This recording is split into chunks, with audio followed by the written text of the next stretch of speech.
I was about 42 when it hit me. I was standing in front of my mirror, buttoning up a shirt for some business dinner I didn't even want to go to, and for some reason, I just stopped. Looked at my reflection, really looked, and all I could think was, man, when did I stop feeling like the guy in charge?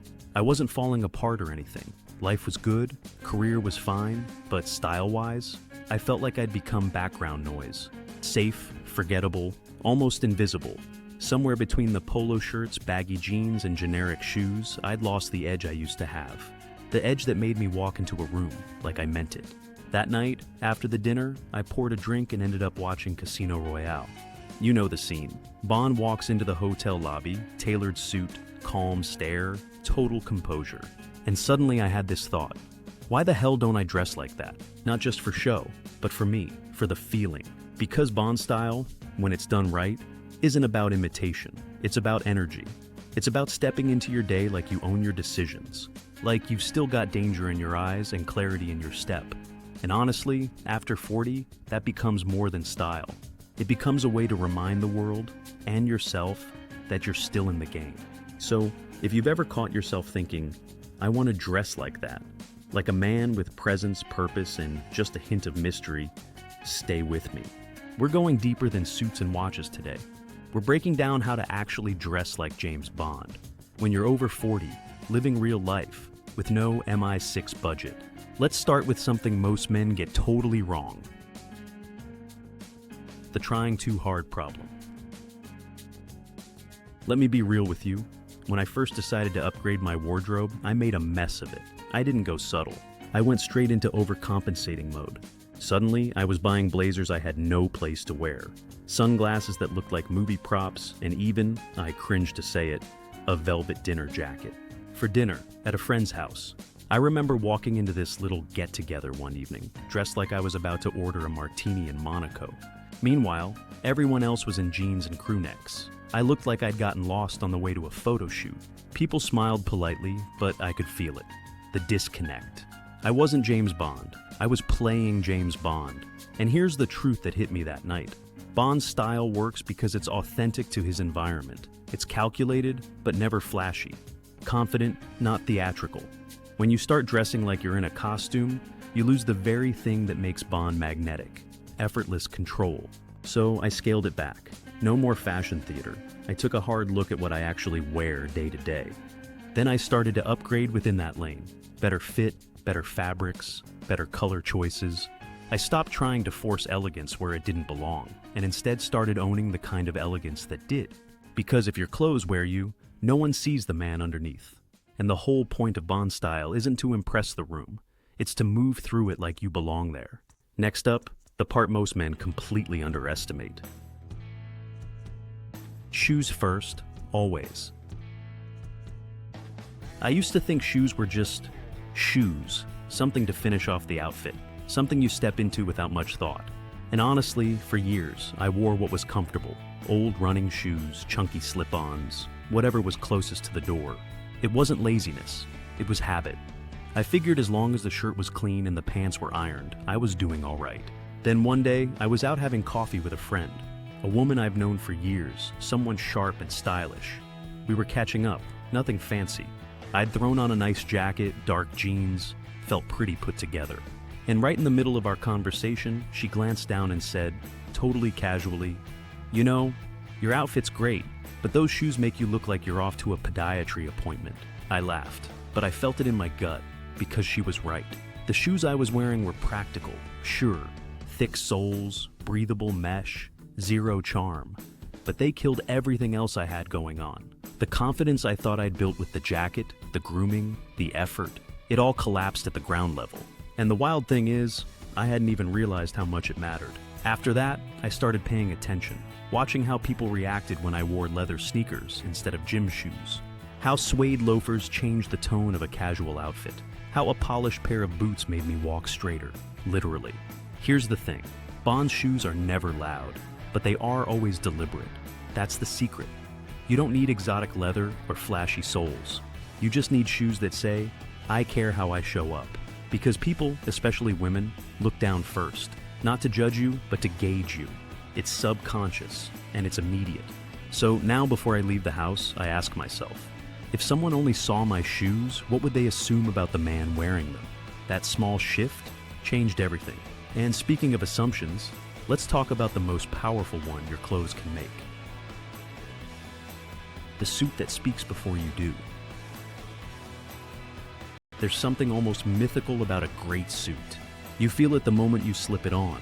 The shift in posture, the way your voice drops half a tone, how you suddenly start adjusting your cuffs like you're preparing for something important. And for a long time, I thought that power only belonged to guys with six-figure wardrobes or red carpet access. Then, around 45, I had to attend a formal charity event. Not really my scene, but I wanted to show up right. I pulled out the only suit I owned, a boxy number from my early 30s. When I put it on, I instantly saw the problem.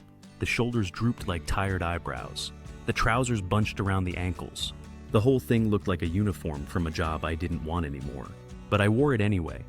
And the entire night, I felt off. Not underdressed, not sloppy, just not me. I looked like someone trying to look sharp. And you know what? People picked up on it. Conversation stayed surface level. Eye contact felt brief. I didn't get a single, "You look great." Not because the suit was bad, but because it wasn't mine anymore. That Monday, I made a decision. I walked into a local tailor shop.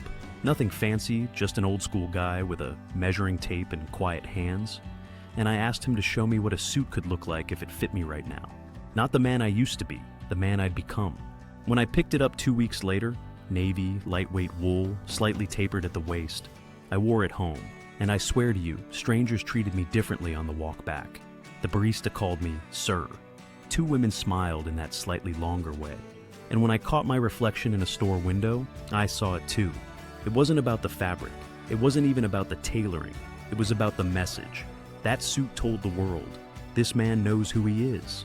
That's the Bond formula right there. You don't need 20 suits. You just need one that feels like a second skin. Something you reach for when it's time to show the hell up. And when you do show up, let's make sure you're not hiding behind the wrong shirt.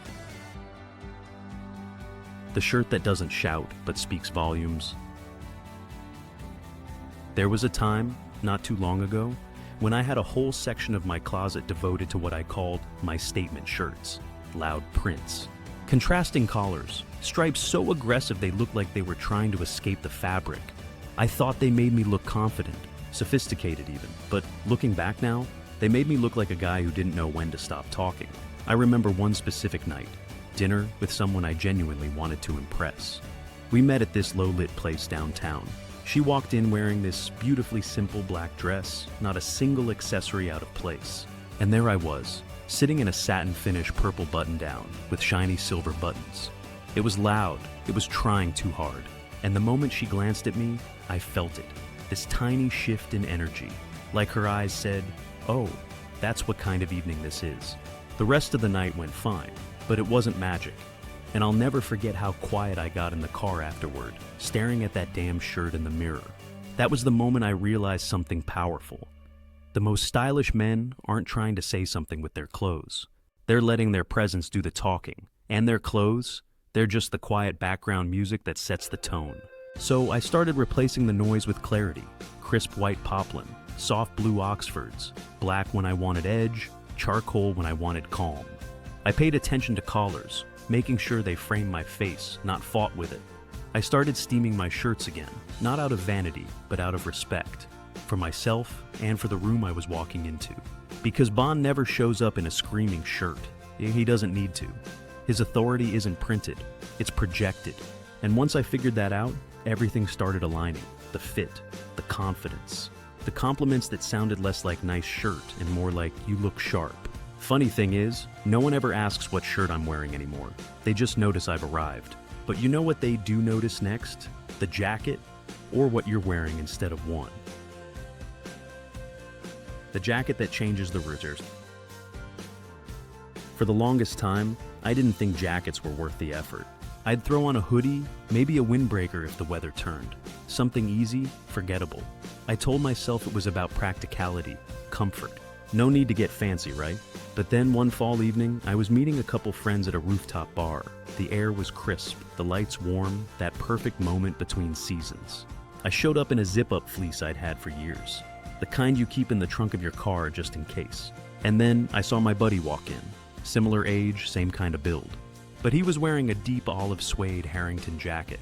Nothing flashy, just beautifully cut, with that Bond-style collar slightly turned up in the breeze. And suddenly, everything changed. People turned to look. Not in a dramatic way, but in that quiet, instinctive way humans do when someone enters with presence. He looked like he belonged in that space, like he deserved to be there. Meanwhile, I looked like I'd just left a soccer practice. That moment hit me hard, because it wasn't about wealth, it wasn't about youth, it was about intention. That jacket didn't just keep him warm, it finished his sentence. It closed the loop between casual and polished, and it made the rest of us look like we'd missed the memo. After that, I started hunting, not for flash, but for character. A charcoal wool topcoat for winter, a lightweight field jacket with sharp tailoring, a soft-shouldered blazer that worked just as well with dark jeans as with trousers. Each one became a kind of armor, not stiff or rigid, but grounding, reassuring, real. The funny thing is, once I started wearing jackets like that, I noticed how my conversations changed. People lingered longer, eye contact held stronger, compliments shifted from nice jacket to, you've got great style. That's when I realized Bond never enters a scene without completing the silhouette, and neither should you. But it's not just about what you put on, it's about what you leave behind too. So, next, let's talk about the habits we've outgrown, especially the ones still hanging in your closet. Letting go of the man you used to be. I had this leather jacket, old, worn in, the kind you think makes you look cool no matter what. I bought it in my early 30s, back when I was still trying to prove something. Every time I wore it, I felt like I was channeling some version of myself I hadn't quite become yet. Reckless, untouchable, interesting. But a few years ago, I caught a glimpse of myself in a store window wearing that same jacket. My hair was grayer, my frame broader, and the jacket. It looked like it was clinging to a man who wasn't there anymore. It didn't fit right, not just physically, but emotionally. I didn't feel sharp. I felt like I was trying to rewind a tape that no longer played. And here's the tough truth most guys don't want to admit after 40. Some clothes aren't just outdated. They're out of alignment with who you've become. I'm not talking about chasing trends. I'm talking about releasing the pieces that still carry the energy of a life you're no longer living. The ultra-distressed jeans from your weekend warrior days. The blazers with overly wide lapels that scream early 2000s. The shirts that hug you in all the wrong places. Because they were bought for a version of your body that doesn't exist anymore. There's a kind of quiet grief in letting go of those clothes. But there's also liberation. I remember finally donating that leather jacket. The next week, I walked into a shop and tried on a navy overshirt made of thick brushed cotton. The fit was clean. The vibe was grounded. It wasn't trying to make a statement. It just fit where I was in life. I felt like a grown man, not old. Not outdated, just real. And that shift, from nostalgia to presence, showed up in how people responded. Friends asked if I'd lost weight. A colleague said, "You look rested," but nothing had changed physically. I just stopped dressing like a ghost. If you want to dress like Bond, you have to stop dressing like the man you used to be, because Bond never clings to the past. He's too focused on controlling the present. And speaking of control, nothing gives it away faster than the wrong scent. The scent that arrives with you, not before you. Let me take you back to a night I still cringe thinking about. I was meeting someone for a drink, first real date I'd been on in a while. I wanted to make an impression, so, like a genius, I reached for an old cologne I hadn't worn in years, something from my 20s. You know the kind? Bold, synthetic, the scent equivalent of a nightclub fog machine. I gave myself a generous spritz, and then another, and, because clearly I wasn't thinking, a third, just in case. I walked into that lounge, and the moment we hugged, I saw her flinch. It was subtle, a polite smile, a tiny lean back, but I felt it. And then came the line no man ever wants to hear. "Wow, you really made an entrance." What she meant was, "I can smell you from across the street." That night, I learned something I should have known long before. Scent isn't about domination. It's about memory. It's about mystery. And most of all, it's about restraint. James Bond never walks into a room smelling like a department store. He doesn't declare himself. He lets people lean in. That's the magic. The cologne isn't a billboard. It's a whisper. After that disaster, I started paying attention. I went to real fragrance shops. Learned about notes, dry downs, how a scent shifts on skin over time. I found subtle, complex colognes that didn't shout. They lingered. I stopped spraying my clothes like I was fireproofing them and started applying a small amount to pulse points. Just enough to be there, never everywhere. And the change? Wild. Instead of dodging reactions, I started hearing things like, "What is that? It's amazing," or "the best one." I didn't even notice at first, but something about you smells confident. That's the goal. Not to overwhelm, but to invite curiosity.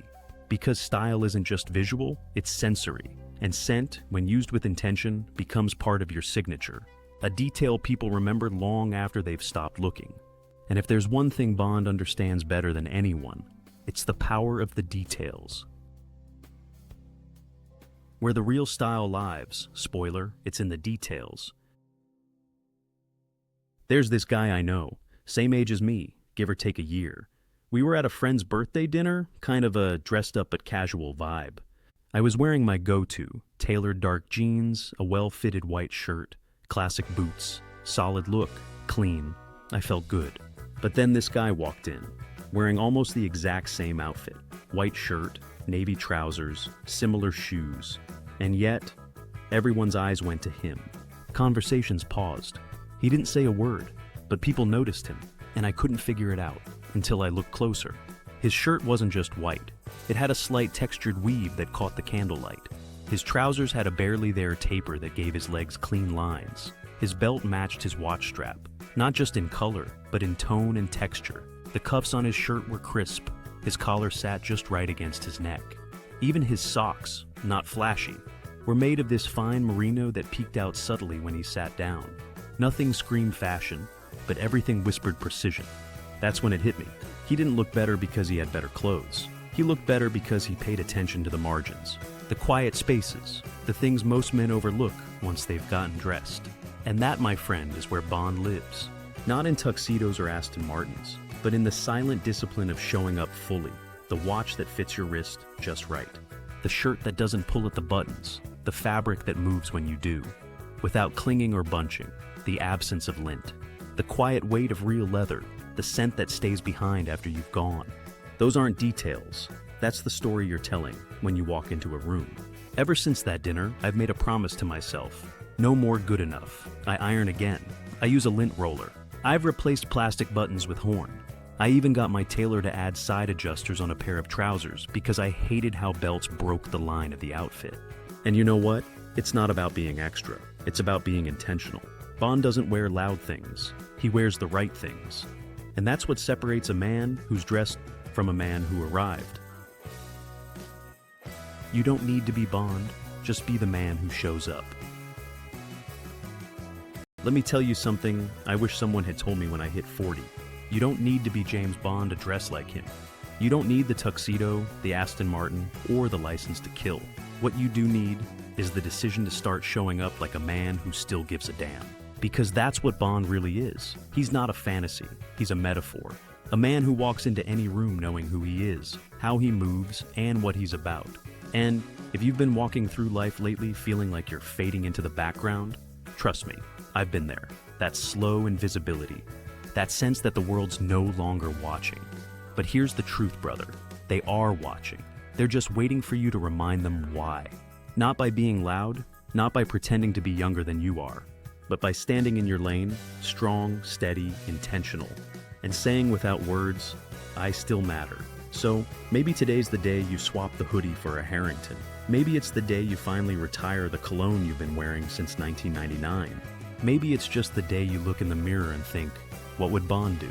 Start there and let it build, one layer at a time. Because trust me, people will notice. More importantly, you'll notice. And now, I want to hear from you.